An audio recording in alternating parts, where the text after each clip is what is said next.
지금부터 강의 내용은 다 녹화를 할 거니까 나중에 혹시나 놓친 부분이 있으시면 제가 링크를 드릴 거예요. 그럼 그거 통해서 좀 봐주시면 되겠습니다. 일단 이거 자료는 혹시 다 다운 받으셨을까요? 네, 받으신 걸로 하고 여기 리트 문제 유형 2해 이거를 한번 펴주시면 되겠습니다. 일단 제가 요번 강의에서 여러분께 최대한 전달드리려고 하는 게 문제를 좀 쉽게 보는 방법 이런 거를 말씀을 드리고 싶었어요.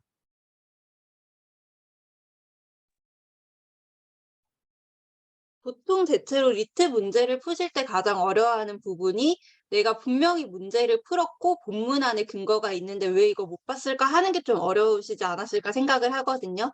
그래서 앞으로 내가 자습을 하더라도 혹은 독학을 하더라도 스스로 분석할 수 있는 그런 길을 열어 드리는 게 오늘 목표입니다.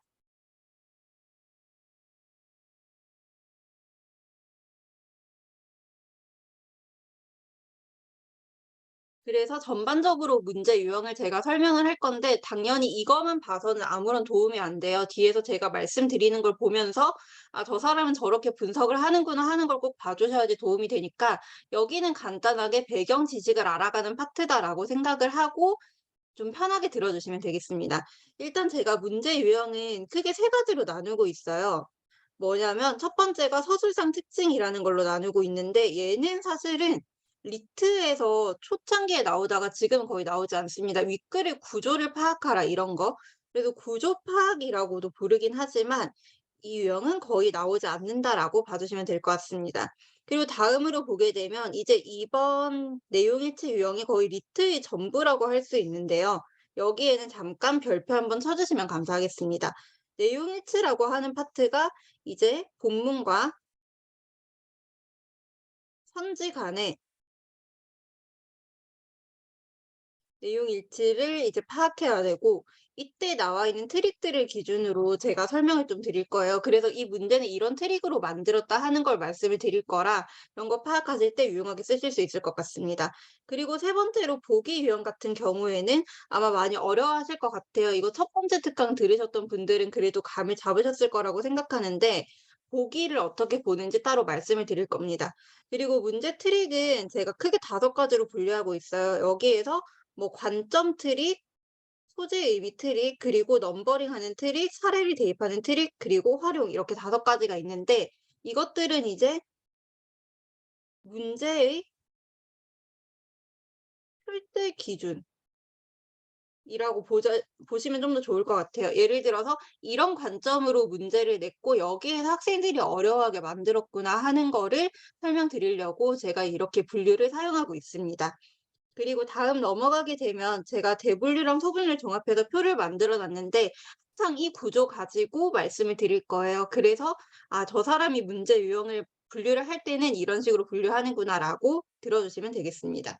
그럼 이제 본격적으로 2018년도 언어 이해를 좀 보려고 하는데 제가 여러분께 프린트를 하시라고 말씀을 드리긴 했지만 아마 프린트가 안 되는 분들도 계셨을 거라 그 태블릿으로라도 제가 풀이해 놓은 걸 좀 펴 주시면 좋을 것 같아요. 왜냐하면 제가 여러분께 설명드릴 때는 필기가 없는 버전으로 설명을 할 거거든요. 그래서 여기 보게 되면 2018년도 언어회를 잠깐 펴 주시고 저하고 같이 전체적인 문제 유형 분할하는 것부터 시작을 해 볼게요. 제가 간단하게 몇 가지 분리를 해 드린 다음에 그 뒤에는 질문을 드릴 거라서 되도록이면 전체 채팅에다가 내가 답을 맞췄는지 이렇게 좀 올려 주시면 되겠습니다. 제가 호명은 여러분 실명 노출되는 걸 방지하기 위해서 하지 않을 예정이라 그냥 좀 적극적으로 참여 부탁드릴게요. 자 일단은 이거 들어가기 전에 앞서 가지고 리트 비문학 주제 유형화를 좀 해 보려고 합니다.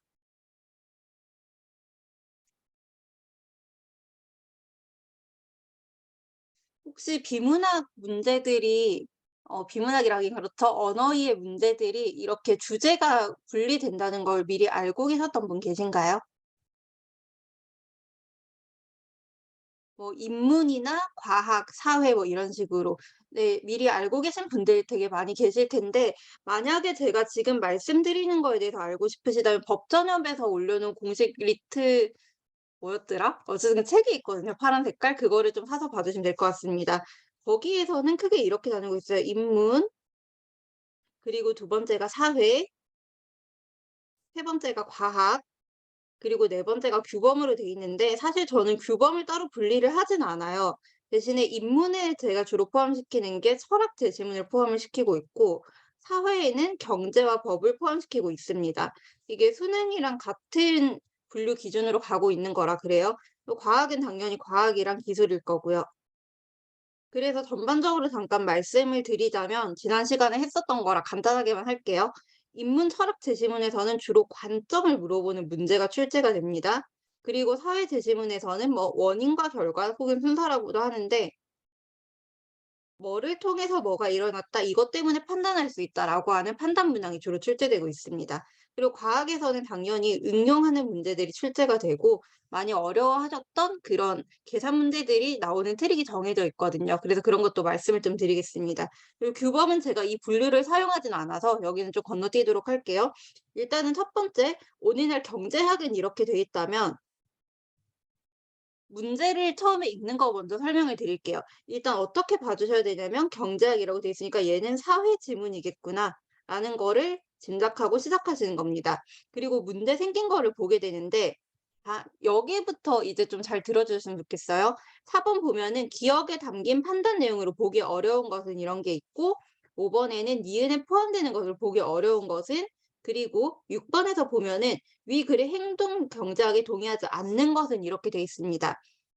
세 개 다 1번, 2번, 3번 유형 중에서 어떤 걸까요? 1번이 서술상 특징, 2번이 내용 일치, 3번이 보기였습니다.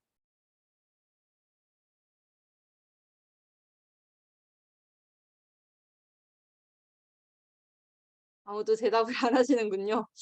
듣고 계시죠? 네, 내용 일치죠. 감사합니다. 네, 그래서 지금 뭐를 보셔야 되냐면 처음부터 간단하게 '아 내가 이거를 보고 뇌를 쓸 필요가 있나?'라는 것부터 생각을 하시는 거예요. 제가 학생들한테 설명할 때 되게 쉽게 얘기하려고 "뇌를 빼고 풀어라." 이런 식으로 표현을 많이 하는데 여기 보면 기억에 담긴 판단 내용이죠. 그럼 이번 내용 일치 중에서도 어디에 해당하냐면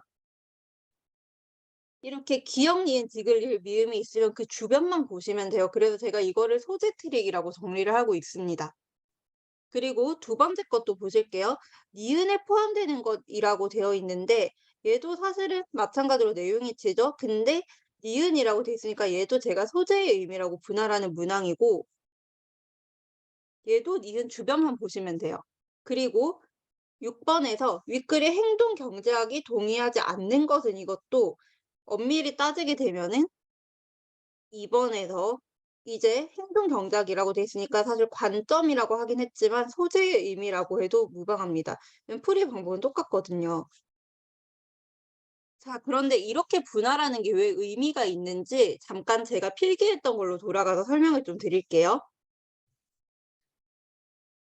여기에서 제가 언어의 해설지 쓴 걸 보게 되면 이렇게 문제 유형을 나눠 놨을 때 어떻게 보이는지 한 번만 같이 보실게요.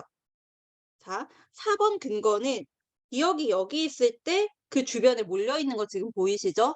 그리고 5번 근거는 니은이 여기 있으니까 니은 주변에 몰려 있고 그리고 나중에 6번 같은 경우에는 행동 경작이라고 되어 있는데 얘도 근거가 행동 경작 주변에 몰려 있습니다. 그래서 제가 이렇게 소재의 의미라는 트릭을 따로 말씀드리는 이유가 보통 내용 일치 문항에서 시간이 오래 걸리시는 이유가 쓸데없이 많이 읽어서 그래요. 여러 번 다시 읽고 앞에 돌아가고. 그런데 이런 식으로 보게 되면 가장 좋은 게 내가 어느 파트를 봐야 될지가 명확하게 보이기 때문에 굉장히 짧게 보실 수 있거든요. 그래서 잠깐 이렇게 풀면은 어떻게 볼 수 있는지 한번 말씀만 드리겠습니다. 일단 여기 4번 문제부터 좀 더 자세히 볼게요. 기억에 담긴 판단 내용으로 보기 어려운 것은 이라는 게 나와 있습니다. 여기 보게 되면 선지 구성을 좀 더 자세히 보도록 하겠습니다. 인수합병을 부인한 공시로 인해 혹은 진행 중이라는 정보, 공시되었다면 거의 같은 말이죠. 그다음에 부인한 공시를 보았던 이렇게 돼 있는데 여기서 제가 잠깐 여러분께 보여드리려고 하는 게 선지에서 얻을 수 있는 정보를 좀 추가해 드릴 거예요.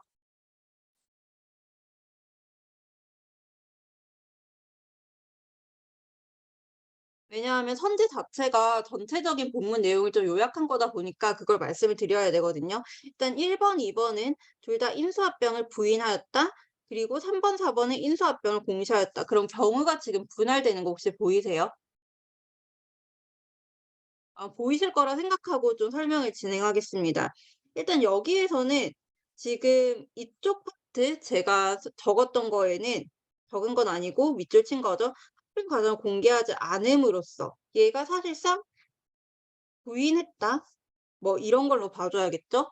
그리고 뒤에 있던 만약에 유포되었다면 제대로 뭔가 공시되었다면 이쪽 파트도 그냥 여기서 유추가 가능한 거라 여기는 선제도 정보 얻을 수 있다 정도로 말씀드리고 넘어갈게요. 쉬운 지문이어 가지고. 그다음에 5 번도 비슷하게 보게 되는데 "니은에 포함되는 것으로 보기 어려운 것은" 이라고 돼 있을 때 "전통적 이론의 정당성을 약화시킬 논의"라고 하고 전개가 되고 있어요. 근데 여기서 1 번, 2 번, 3 번, 4 번은 전부 다 이 근처에 몰려 있습니다. 잘 보게 되면 1 번은 사실은 엄밀히 따지면 얘를 판단하긴 좀 쉽지 않아요. 그거 질문 주신 분이 계셨는데 가장 적절하지 않은 거를 골라야 해서 1번 같은 경우에 지우시는 게 좋거든요. 어쨌든 여기는 보게 되면 잠깐 구조를 보면 "주식 투자다"라고 돼 있고 "주가가 어쩌고 한다." 이거는 좀 다르지만 "주식 투자자", "주식 투자자", "전문적인 주식 투자자" 이렇게 해서 주어를 분할해 놨어요. 이런 건 좀 넘어갈게요. 그다음에 6 번에 보게 되면은 "행동 경제학이 동의하지 않는 것은" 이라고 나와 있는데 여기에서는 그냥 있는 그대로 보면 되죠. "어떠한 정보에도 관심을 가지지 않는다." 이거 말이 안 되죠. 왜냐하면은 행동 경제학 밑에 보면은 정보 전달 어쩌고 이야기가 나오고 뭔가 인간은 주가가 어느 시점에서 진정한 가치가 어쩌고 한다. 대충 여기 보면은 정보에 관심이 없다. 전혀 아닌 거. 그래서 이쪽 문제에서는 제가 설명을 거의 하지 않는 이유가 소재의 의미 문항이에요. 여기는 뭐만 봐주시면 되는 거였냐면 그냥 근처만 보면 되는 거라 별로 이게 크게 의미가 있는 문제는 아니거든요. 근데 여기서 간단하게 설명드리고 뒤에 어려운 지문으로 갈수록 제가 더 자세하게 말씀드릴 거라 '아 이렇게 푸는구나.' 해 주시면 되겠습니다. 제가 이렇게 빨리 넘긴 이유가 뒤에 있는 거를 좀 설명을 길게 하려고 그러거든요. 일단은 지금 봐 주셔야 되는 게 7 에서 9 번을 좀 보고 나서 그 뒤에 가장 어려워하셨던 과학 질문은 시간을 좀 할애하도록 하겠습니다. 일단 7 에서 9번 같은 경우에는 인문 지문이라고 되어 있어요. 왜 인문인지는 아실 거라 생각하고 여기는 좀 원래 걸로 돌아가서 보겠습니다.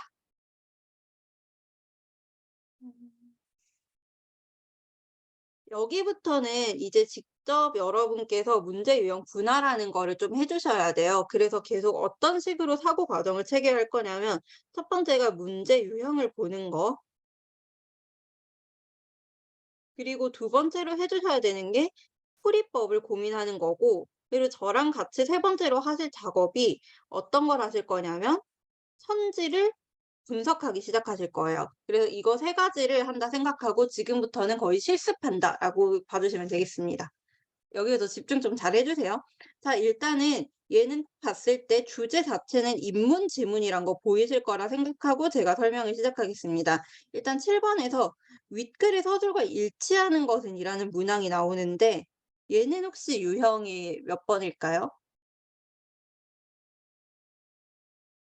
1 번이 서술상 특징, 2 번이 내용 일치, 3 번이 보기입니다. 네 무조건 2 번이죠. 그래서 얘는 봤을 때 '아 본문을 잘 읽어야 되는구나.'라고 머릿속에 생각을 한번 해 주시는 거예요. 계속 이런 식으로 어떻게 문제를 보는지 말씀드릴 겁니다. 그다음에 8 번에서 "조선의 법제도에 관해 추론한 것." 이렇게 나와 있는데 이 문제 같은 경우에는 얘도 2 번인 거 보이시죠? 내용일치에 해당하고 얘를 가끔씩 추론 문항이라고 따로 분할하는 분들이 계신데 이게 말은 추론이라고 돼 있지만 실제로 우리가 읽고 나서 얘를 가지고 완전히 추론하는 게 절대 아니에요. 그래서 제가 리트라는 시험의 특징을 잠깐 설명을 드리면 제가 지난 시간에 똑같은 말을 했었는데 이게 상당히 좀 굉장히 괜찮다고 판단되는 학교에 다니는 학생들이 많이 응시하는 시험이고, 그래서 지원자 풀이 좀 상향 평준화가 돼 있습니다. 그런데 그런 사람들한테 약간이라도 논리적으로 오류가 있을 수 있는 문항을 내는 건 절대 불가능하겠죠. 그래서 추론이라고 하더라도 나의 주관이 개입되는 걸 철저하게 경계해야 됩니다.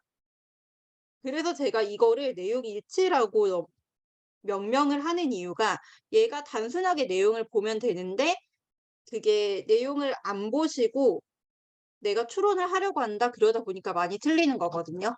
제가 지금 시점부터는 잠깐 저희 참가하신 분들 캡처만 하고, 이제는 익명으로 편하게 말씀해 주시면 돼요. 잠깐 닉네임 좀 변경하시고 본격적으로 하겠습니다. 편하게 변경해 주세요, 지금부터는. 그러면 좀 더 참여하기 편하시겠죠?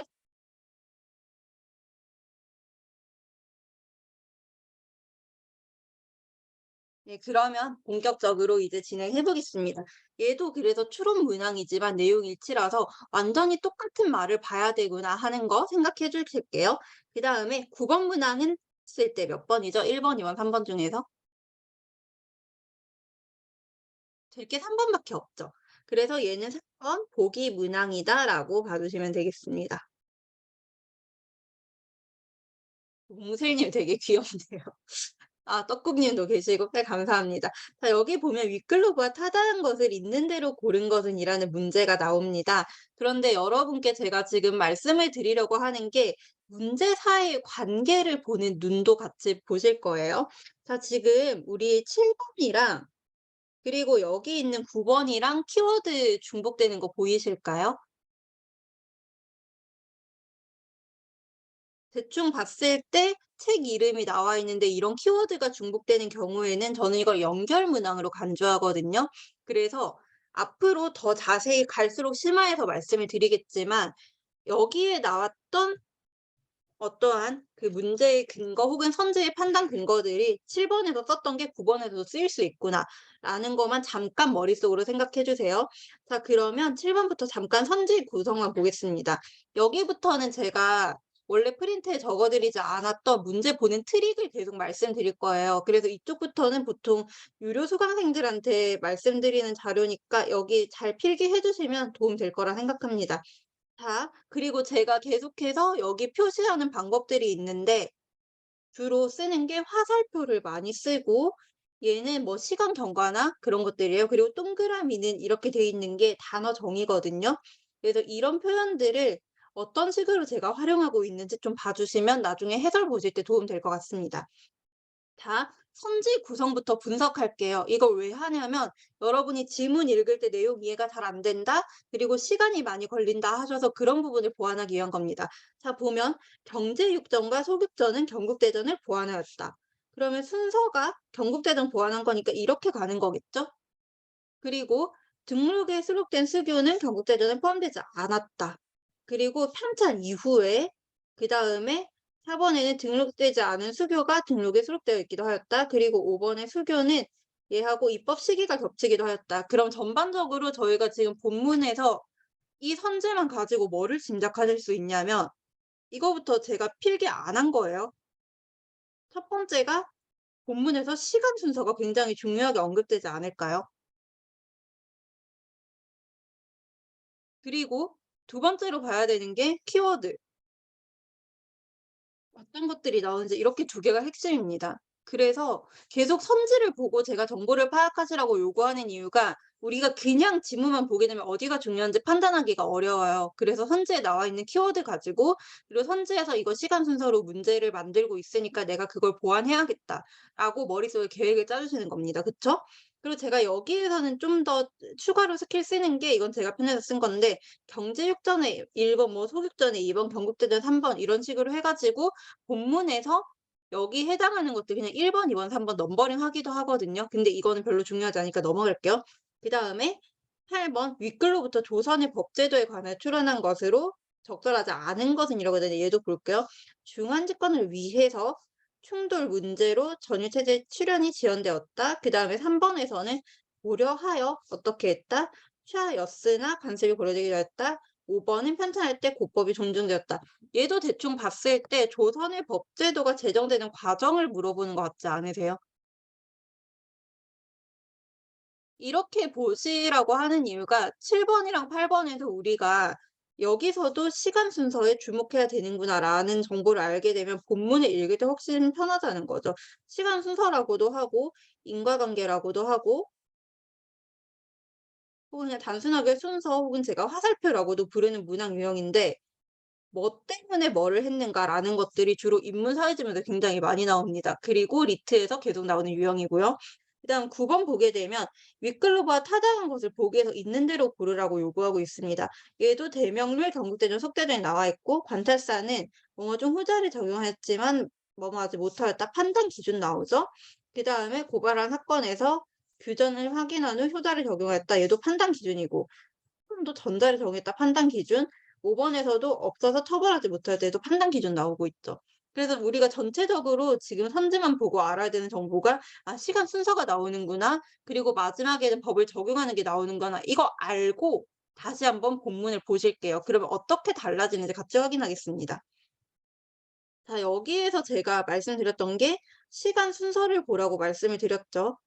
그리고 판단 기준, 즉 법의 판단 기준 이런 걸 보라고 말씀드렸고 이거 토대로 빠르게 본문 한번 훑도록 하겠습니다. 다 읽으셨을 거라 생각해요. 조선시대 실정화 체계는 어쩌고 하다. 그리고 전율 체계다. 어떻게 형성되었을까? 이거 이제 시간 순서 알려주겠다는 표지가 나오죠. 그리고 뒤에 쭉 보겠습니다. 어쨌든 그에 따라서 국정 현찰 시작하려 했지만 시일이 걸림으로 뭐뭐 했다. 그래서 조선의 건국 시기 이야기가 나옵니다. 그리고 밑에 쭉 내려가 보면은 그런데 대명률은 이러했다.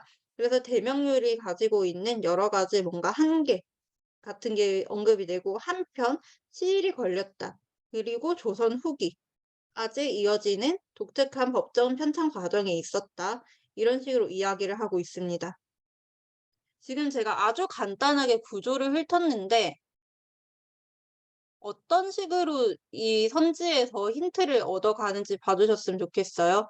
예를 들어서 윗글의 서술과 일치하는 것은 이라는 7번 문항에서 아마 이게 앞문항이니까 근거가 비교적 위에 있을 거라 생각하시는 분들이 많은데 이렇게 보면 어떻게 풀이가 달라지는지 보여드릴게요. 7번 보게 되면은 내용 자체들이 밑에 몰려 있죠. 제가 지금 노란색 표시한 게 7 번의 근거거든요. 얘네 밑으로 쫙 몰아져 있는 거 보이세요 혹시? 이거를 왜 보시라고 말씀을 드리는 거냐면 이 7번 문제 풀면서 윗부분 여기를 보고 계시면 안 된다는 거예요.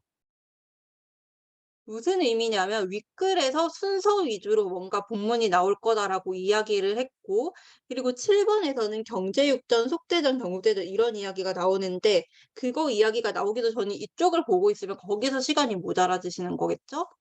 그리고 밑에 보게 되면 8번 내용일지 같은 경우에는 조선시대의 법제도라고 하고 있으니까 대충 조선 법제도 나오는 거 전체 다 봐줘야 되는 거 알 거고 그다음에 9번 얘는 이제 적용 문제니까 대충 대명률, 경국대전, 속대전 이런 키워드들이 나오는 위치를 찾아보도록 합시다. 그러면 이쪽만 보고 그냥 판단하시면 돼요. 일반적인 처벌은 대명률에 따른다. 그다음에 조선의 특별한 사정에 관련된 규정은 경국대전에 따른다. 그리고 전후 관계는 뭐에 따른다. 이쪽만 봐도 사실 그냥 다 풀 수 있는 문제인데 괜히 어렵게 보면은 어렵게 느껴지고 계속 그런 게 반복되는 거거든요.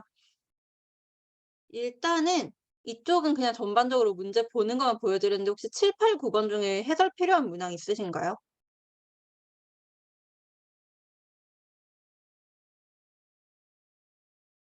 없으신가요? 여기까지는? 네. 그러면 조금 빠르게 넘어가도록 하겠습니다. 이제 과학 지문으로 넘어가서 좀 말씀을 드려야 될 것 같아요. 여기는 제가 잠깐 질문을 드리려고 하는 게 이쪽 풀이해 달라는 분들이 많아 가지고 질문만 좀 제가 먼저 드릴게요. 혹시 이거 보실 때 어떤 게 좀 어렵게 느껴지셨나요?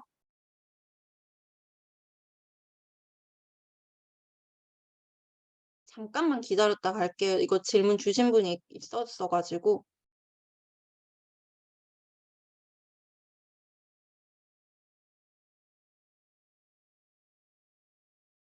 그냥 아예 적용 자체가 안 되신 걸까요? 정보가 많아서 정리하는 게 어려우시다고? 네 그림이 어렵고 네. 네. 이거는 제가 과학지문 푸는 그 스킬이 정해진 게 딱 있어 가지고 그럼 여기를 조금 상세하게 설명드릴게요. 과학지문은 제가 주로 이거는 수능으로 연습을 많이 하시라고 권장을 드리는데 어떻게 풀면은 쉽게 접근이 가능한지 좀 말씀을 드리겠습니다. 일단은 간단하게 과학지문 출제의 원리부터 보고 시작할게요. 잠깐 여기 페이지에 좀 적겠습니다.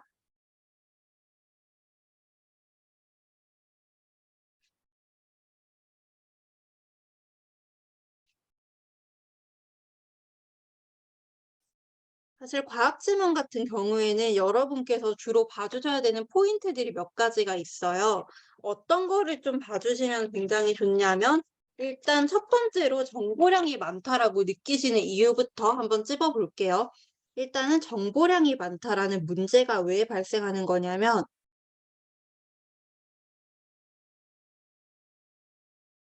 용어가 어려워서.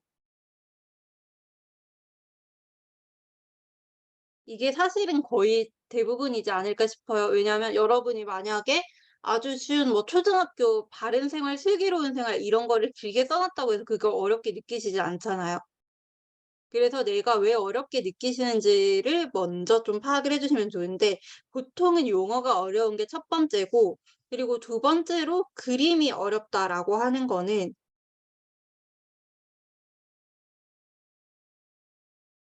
이건 대체로 적용 단계에서 어려움을 느끼시는 경우가 많거든요.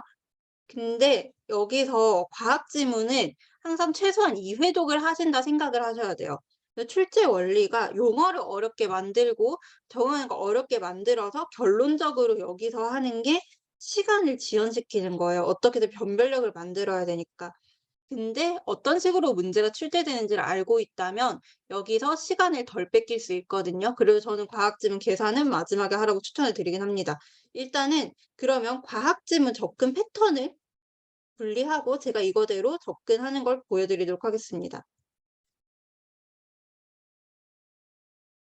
일단 과학지문 같은 경우에는 접근을 어떻게 하셔야 되냐면 무조건 선지를 먼저 읽으셔야 돼요.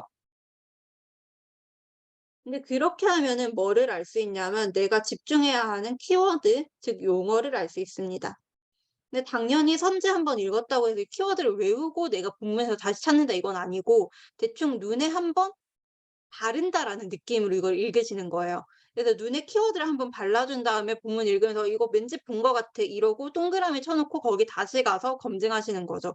그래서 선지를 먼저 읽는 게 첫 번째고, 두 번째로 해 주셔야 되는 거는 당연히 좀 쉬워 보이는 내용 일치 먼저 제거하는 거예요.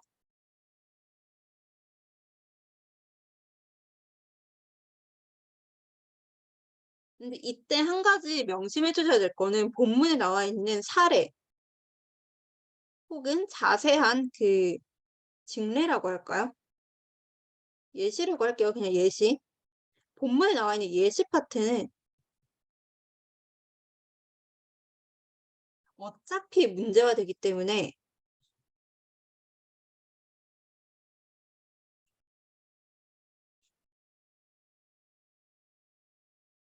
나중에 다시 읽으시는 거예요. 보통 예시 파트가 그대로 뭐랑 연결되냐면 보기 문제로 연결이 됩니다.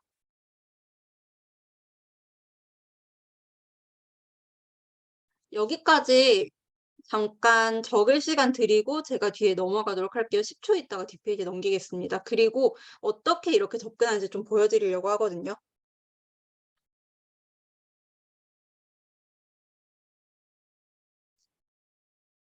넘어갈게요. 자, 이제 넘어가게 되면 여러분이 제일 어려워하셨던 지문인데 이게 최근 문제도 똑같은 기조로 출제되고 있기 때문에 제가 어떻게 접근하시는지 설명드리고 이건 전체를 같이 좀 읽겠습니다. 대신 구조를 좀 파악한다는 느낌으로 봐주시면 좋을 것 같아요. 일단 10번 문제는 1, 2, 3번 분류 중에 몇 번이죠?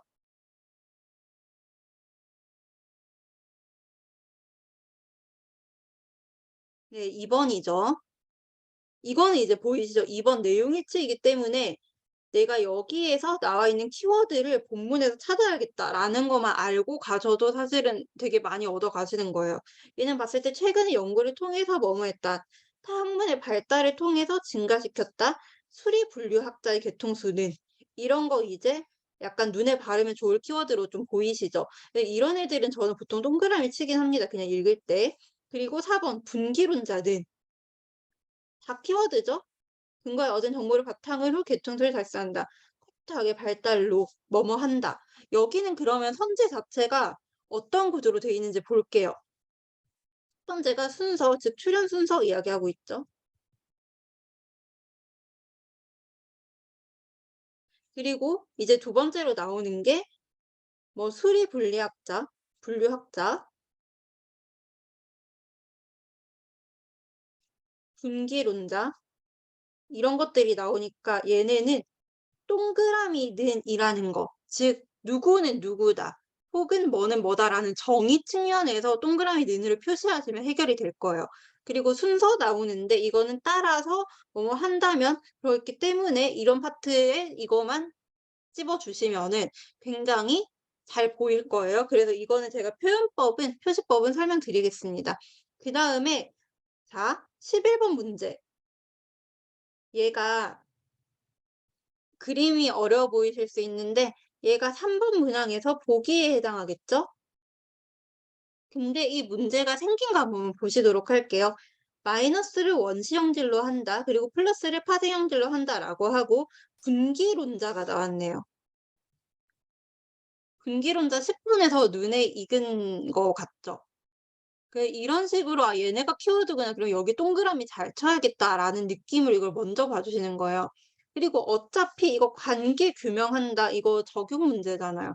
어차피 이거는 예시 파트 돌아가서 다시 읽어야 되는 문제입니다.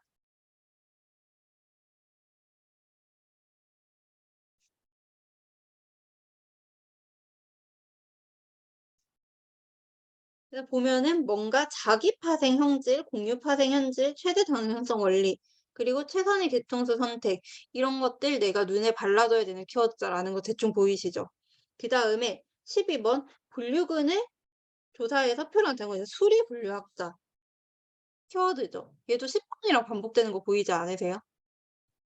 얘도 제가 분류는 3번 보기로 하는데 자 그러면 우리가 10번에 나왔던 수리 분류, 분기론자 이 키워드들이 여기에서 분기론자, 수리 분류학자 이렇게 쓰이고 있네요. 이쪽은 여러분께 제가 한 1분 정도 1분 좀 짧게 하는데 시간을 드릴 거예요. 그래서 뭐를 해 보시냐면 다 수리 분류학자 아주 중요하게 나왔죠. 문제에서 2번 언급됐고 요 분기론자 중요하게 언급이 됐어요. 그리고 본문에서 어떠한 내용일치 문항에서는 원인과 결과 즉 키워드 화살표에 해당하는 거 이거를 좀 찾으라고 돼 있으니까 잠깐 1분이 아니라 1분 30초 드릴 테니 그동안 문제 표시를 좀 해 보십시다. 잠깐 제가 시간을 잴게요. 셀게.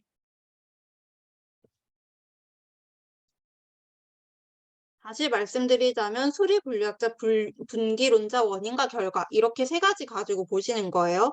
시작하겠습니다. 1분 30초 드릴게요.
네, 대충 시간이 지나 가지고 잠깐만 저랑 같이 내용 구조 좀 보실 게 아마 모자라셨을 것 같은데 시간이 넉넉하진 않아서.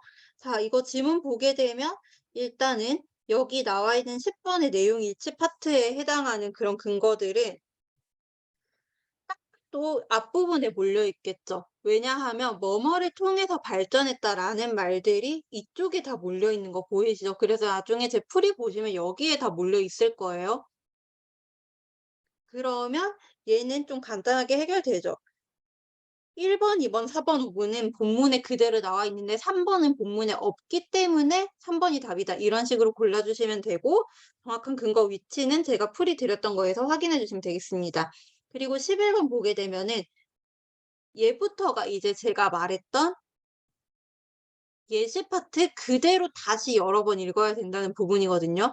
이거 11번 푸실 때 여러분 혹시 이쪽 왼쪽 읽고 계셨으면은 완전히 잘못 파악하신 거예요.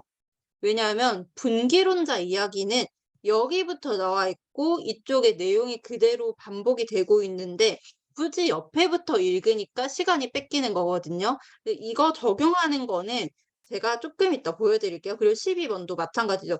우린 여기서 수리 분류학자를 물어봤으면 이쪽만 봐야 되는데 여기 말고 이쪽 전체를 다 보고 있으면 그래서 시간이 지체되는 거라 이건 한번 설명을 좀 옆에서 예시 어떻게 도입하는지 보도록 하겠습니다. 일단 11번 먼저 풀이하고 나서 12 번은 천천히 풀이할게요. 마이너스를 원시 형질로 플러스를 파생 형질로 가정한다. 그리고 계통 유형 관계를 규정한다라고 했는데 여기 나와 있는 키워드들이 본문에서 어떻게 반복되는지 한번 찾아보도록 하겠습니다. 일단 분기론자니까 여기 있는 거 보이시죠? 이 근처에서 예시가 나올 거고 이 예시가 그대로 문제화된다라는 거 여기서 확인 한번 해 보겠습니다. 일단 2번 형질은 자기 파생 형질이라고 돼 있는데 이거부터 볼게요. 1 번이 지금 기억이 안 맞는 거여 가지고 자, 잘 보시게 되면은 자기 파생 형질의 정의 한 번만 찾아보시겠어요? 계속 단어 정의로 접근하는 거거든요. 보게 되면 원시 형질이나 단 하나의 분류군에서만 나타나는 파생 형질이 자기 파생 형질이다라고 되어 있는 거 보이시죠? 이거 정의 그대로 대입하시면 돼요.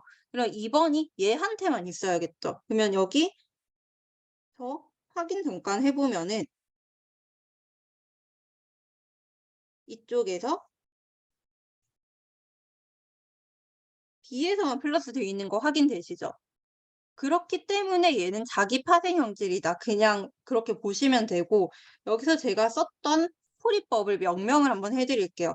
단어 정의 보고 확인. 이 과정만 반복하실 거예요. 이게 모든 과학 문제를 푸는 핵심입니다. 그다음에 두 번째 디귿에서는 합반 형질은 공유 파생 형질이다라고 되어 있거든요. 그러면 공유 파생 형질의 개념을 봅시다. 날개에 있는 곤충들을 한 그룹으로 묶어주는 공유 파생 형질이다. 위에도 나와 있는 게 두 분류군 이상에서 공통적으로 나타내는 파생 형질이다. 그러면 3번이 B와 C의 공통으로 나타나는지 표에서 확인만 하면 되겠네요. 3 번이 지금 여기 확인해 보면 B와 C에서 공통으로 나타나는 거 보이시죠? 그럼 단어 정의 받고 둘 다 플러스 같은 걸로 돼 있으니까 얘도 똑같이 단어 정의를 보고 단순하게 확인하는 겁니다. 계속 제가 뭐를 보냐면 눈에 걸리는 키워드를 보고 단어 정의 보고 표에서 확인하고 이것만 반복하고 있어요. 그다음에 디귿은 최선의 계통수 선택, 최대 단순성 원리. 이 단어들 둘 다 좀 걸리죠? 그럼 이거 찾는 거예요. 자, 최선, 최대 단순성 원리 그대로 나와 있죠. 그래 가지고 리을도 맞는 거예요. 얘는 그러면 적용할 것도 없이 그냥 단어 정의 찾기. 그렇게 되기 때문에 니은, 디귿, 리을이 다 맞는 거죠. 그다음에 이제 기억 한번 보겠습니다. "묶어주는 형질이다."라고 돼 있는데 공통으로 나타나는 공유 파생 형질이 있어야 되겠죠? 그러면은 얘를 한번 보게 되면은 "묶어준다."라고 해서 1, 4, 5 번이 A와 B에서 같이 나타나는지 볼게요. 1번 같이 나타났고 4번 같이 나타났고 5번 같이 나타났다 돼 있는데 여기에서는 근데 다만 쪼끔 되기 힘든 게 분류군 A와 B를 묶어준다라고 하는 그 개념을 한 번 더 그러면 확인을 하셔야 돼요. 잠깐 본문에서 묶어준다라는 말만 한번 좀 찾아보도록 하겠습니다. 잠깐 시간 드릴게요.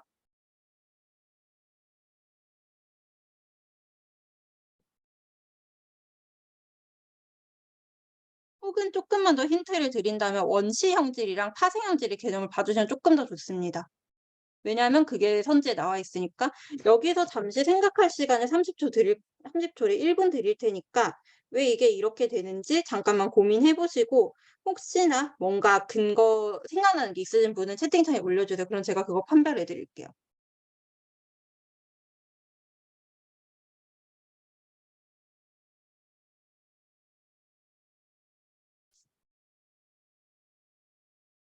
힌트를 드린 건 원시 형질하고 파생 형질의 정의를 보라는 거였습니다.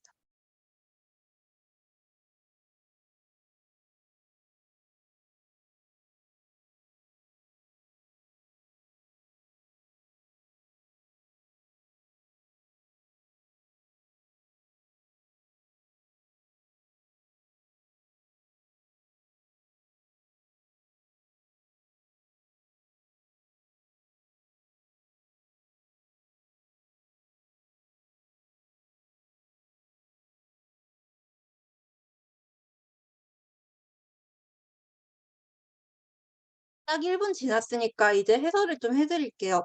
얘도 사실은 푸는 방법은 똑같은데, 제가 아까 제일 처음에 말씀드린 것처럼 '아 묶어 주는데 똑같은데.' 하고 넘어가시면은 여기서 낚이시는 거거든요. 제가 계속 말씀을 드린 게 단어 정의보라고 말씀드렸어요. 마이너스 원시 플러스 파생. 근데 그러면 이것만 한 번 더 적용해 볼게요. 마이너스 원시인데 지금 1 번, 4번, 5번 다 마이너스니까 원시 형질이죠.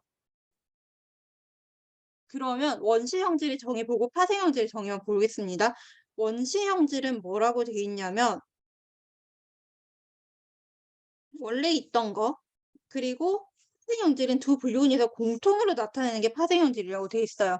그리고 파생 형질이 뭐라고 돼 있냐면은, 자 날개 있음이 파생 형질인데 이게 그루를 묶어주는 공유 파생 형질이다. 그러면 얘네는 원시 형질이어서 묶어준다가 불가능하죠. 다시 한번 말씀드릴게요. 얘도 결국엔 프리모이 똑같은데 단어 정의, 원시 형질이랑 파생 형질이 단어 정의를 보고 그다음에 묶어준다를 키워드로 봐주시면 되고, 이거 안 봐도 상관없죠. 이렇게 본 다음에 이제 그대로 적용하면, 적용도 아니고 확인이에요.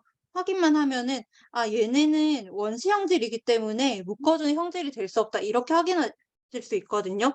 그러면 지금 보면은 기역, 니은, 디귿, 리을이 전부 다 단어 정의만 보고 본문에서 그대로 확인하는, 왔다 갔다 하는, 그러니까 눈을 여러 번 돌려야 되는 문제라는 게 파악이 되셨을까요?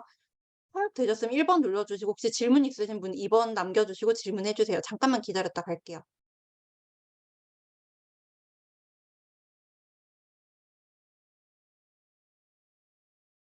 네, 대충 파악되신 것 같으니까 밑에 글, 근데 제가 왜 11 번을 이렇게 자세히 설명드리냐면 12번 풀이가 본질적으로 똑같아요. 이게 그냥 봤을 때 되게 어렵게 느껴지실 거예요. 왜냐하면 계산을 해야 됩니다. 이게 너무 귀찮거든요. 근데 제가 앞에 말씀드렸던 거 예시 파트 그대로 여기에서 쓰인다라는 건 여기서 어느 정도 납득을 하셨죠. 그리고 이거를 한 번 더 구체화를 좀 해 보겠습니다. 밑에 것도 똑같아요. 여기는 수리 분류학자라고 했으니까 '아 얘가 어디 나오지?' 라는 거 봐 주시면 되고, 위에 거를 봤으면 대충 여기서 마이너스 플러스가 위에랑 또 다르게 쓰였죠. 마이너스 해당 형질 없다. 플러스는 형질이 있다. 이렇게 돼 있는 거 봐주시면 됩니다. 그러면 여기는 어쩔 수 없이 계산을 하셔야 돼요. 근데 거기부터 이미 부담감 가지시는 분들이 많을 텐데, 계산할 수 있는 모든 근거 자료와 모든 예시가 예시 파트에 그대로 나와 있습니다. 참고로 제가 이거 예시 쓸 때는 이게 이혜영 선생님 풀이 활용하는 건데, 여기부터 예시 나오잖아요. 그러면 이렇게 EX 모양 축약해서 이렇게 묶어주는 거거든요. 여기만 보면 12번은 풀립니다. 왜 풀리는지 아주 천천히 설명할 테니까 여기는 천천히 따라오시고 제가 계산하실 시간도 드릴 거예요. 일단 여기에서는 수리 분리학자가 파악한 계통 유형 관계라는 걸 표현하고 있는데, 이거를 우리가 본문에서 어떻게 힌트를 얻을 수 있는지 좀 보겠습니다. 자, 보시게 되면 계통수 작성을 위해서 먼저 형질 비교표를 만들고 성질 차이를 측정한다라고 하고 이 뒷부분부터 이제 측정 방법이 나올 거예요. A와 B 사이는 두 개가 다르기 때문에 2분의 5 이다. 5개 중에서 두 개가 다르니까 거리가 2분의 5 아니 5분의 2 0.4가 된다. 그리고 A와 C 사이, B와 C 사이에서도 이렇게 할 수 있다라고 예시로 검증 다시 해 주고 있죠. 그러면 두 개의 분류근 사이를 구하는 식이 나왔습니다. 이거는 제가 식을 굳이 안 적어도 되긴 하지만 전체 형질분의 다른 형질 개수로 찾아주시면 되겠네요. 그죠? 이게 둘 형질 사이의 거리가 되겠습니다.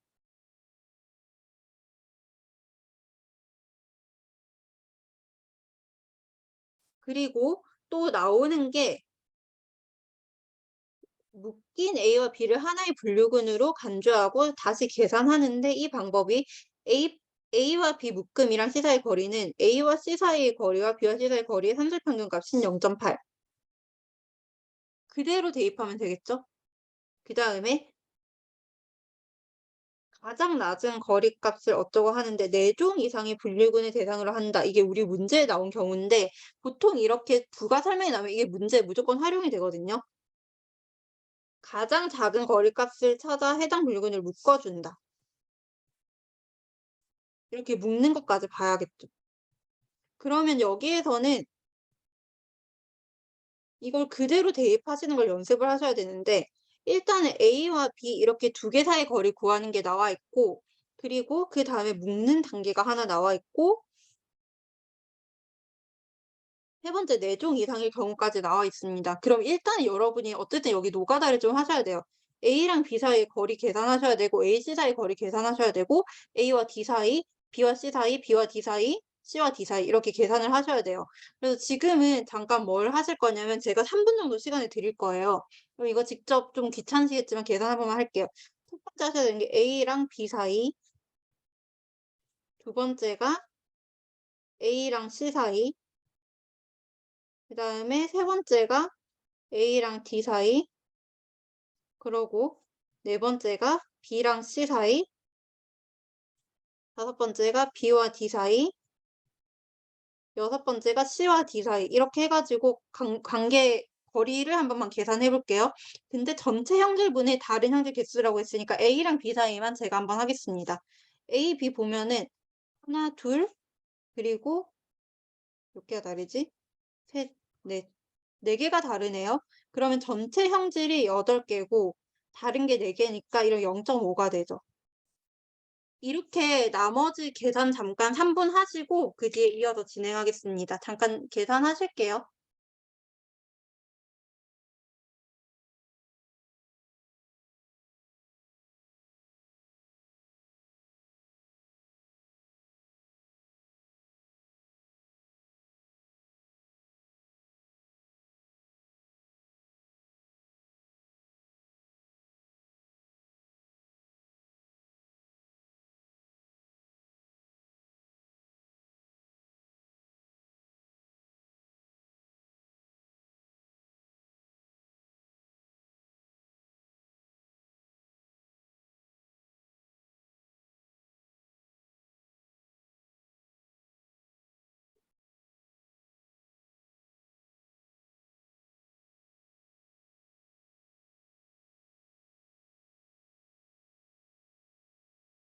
어, 3분 좀 긴 것 같아서 1분만 있다가 바로 하겠습니다.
네, 여기까지 하고 저하고 같이 검증 한 번만 해 보실게요. 일단 첫 번째로 A와 C 사이 같은 경우에는 지금 세 개 형질이 다르니까 8분의 3 이렇게 되는 거 보이셨겠죠? 그리고 얘는 0.38이 될 거고 여기는 그냥 제가 좀 적고 갈게요. A랑 D 사이는 8분의 2니까 0.25, 그다음에 B하고 C 사이 같은 경우에는 8분의 7이니까 0.88, B와 D 사이는 8분의 6이니까 0.75, 그다음에 C와 D 사이는 8분의 3이니까 0.375 이렇게 계산되는 거까지는 잘 따라오셨을 거라 생각해요. 근데 여기 뒤에가 막히신 것 같아요. 그래서 여기부터 이제 똑같습니다. 단어 정의 보고 확인한다. 이게 제가 앞에서 스킬이라고 말씀드렸었는데 여기도 똑같이 이거 보고 확인만 다시 하시면 돼요. 그래서 여기에서는 이제 네 가지 경우니까 묶어야겠죠. 어떻게 묶는지 본문에서 잠깐 확인하겠습니다. 여기 뭐라고 돼 있냐면, 자,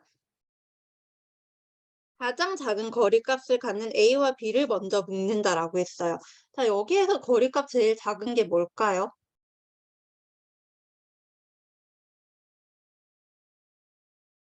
A랑 D 사이가 제일 거리값이 작죠. 이거 그대로 얘 대입해 가지고 A랑 D 사이에 묶여 있는 것만 남기시면 돼요. 그러면 대충 3 번, 4번 중에 하나가 답이겠네요. 이 상태에서 좀만 더 자세히 보겠습니다. 3, 4번 중에 하나가 답일 거고 이 상태에서 이제 조금 보셔야 되는 조건이 이제 나와 있는 거 A 플러스 B와 C 사이 거리는 얘네 사이의 산술 평균으로 간주한다라고 했는데 사실 이거는 굳이 계산을 안 해도 괜찮긴 해요. 지금 대충 봤을 때 찍을 수 있는 게 거리가 제일 먼 게 지금 C랑 B 사이 돼 있잖아요. 그죠? 그걸 딱 봤을 때 A랑 B 사이 그리 안 가까워 보이니까 A랑 C 사이가 더 가까우니까 그래서 그냥 문제 풀 때는 4 번으로 찍고 빠르게 넘어가시면 돼요. 근데 저는 풀이를 하는 입장이어 가지고 이거 간단하게만 설명을 드리겠습니다. 일단 보시게 되면은 A 플러스 B하고 C 사이의 거리가 이거 함수 평균값으로 계산한다라고 했으니까 A랑 D를 묻고 얘하고 C 사이의 거리를 계산하고 그다음에 얘하고 B 사이의 거리를 계산하는 방법이 있거든요. 이것까지 하면 시간 너무 오래 걸려서 잠깐만 말씀드릴게요. 일단 첫 번째로 A랑 D 이 집단이랑 C의 평균 거리를 구하게 된다면 A랑 C 사이의 평균 거리하고 0.38에다가 그리고 D와 C 사이의 평균 거리인 0.375 이렇게 더해 가지고 나누기 2를 해 주면 끝이죠. 그래서 얘 같은 경우 0.312가 되고 그다음에 A 플러스 D하고 D의 평균 거리 이렇게 해 가지고 계산을 해 보면은 빠르게 하겠습니다. A하고 B 사이의 거리가 0.5고 여기에다가 D하고 B 사이의 거리는 지금 뭐라고 돼 0.75라고 돼 있으니까 이거 나누기 2 하면은 아마 0.625 이렇게 나올 거예요. 그럼 결론적으로 A 플러스 D하고 좀 더 가까운 게 C잖아요. 그죠? 그래서 답이 될 게 4 번밖에 없다. 이렇게 봐 주시면 됩니다. 여기는 제가 뭐를 설명드려야 되냐면 문제들이 볼 때 굉장히 복잡하게 생겼어요. 당연히 볼 때 어려워 보일 수 있고 '아 이거 적용 어떻게 하지?'라는 생각이 들 수 있지만 결국 핵심은 본문에서 예시 나오는 파트 그대로 찾아서 문제에 대입한다. 그리고 문제에서 어려운 단어 있으면 그 단어 정의 파트 찾아보고 확인만 한다. 그냥 그게 핵심이거든요. 그래서 과학 지문 풀이는 간단하게 정리를 해 드릴게요. 그냥 어떻게 푸는 게 맞냐면 좀 어려운 단어 정의 보고 그다음에 예시 파트 찾고 확인하는 거고 모든 과학적 문제가 최신 기출도 마찬가지이지만 본문에 나와 있는 예시 그대로 대입해서 계산을 풀리게 돼 있습니다. 구조가 이렇게 돼 있으니까 여기는 잠깐 생각할 시간 드릴 겸 5 분만 쉬었다 갈게요. 그리고 5분 동안 질문하실 분들은 채팅창으로 해 주시고 만약에 쉬었다가 5 분까지는 아니고 35 분에 다시 시작하도록 하겠습니다.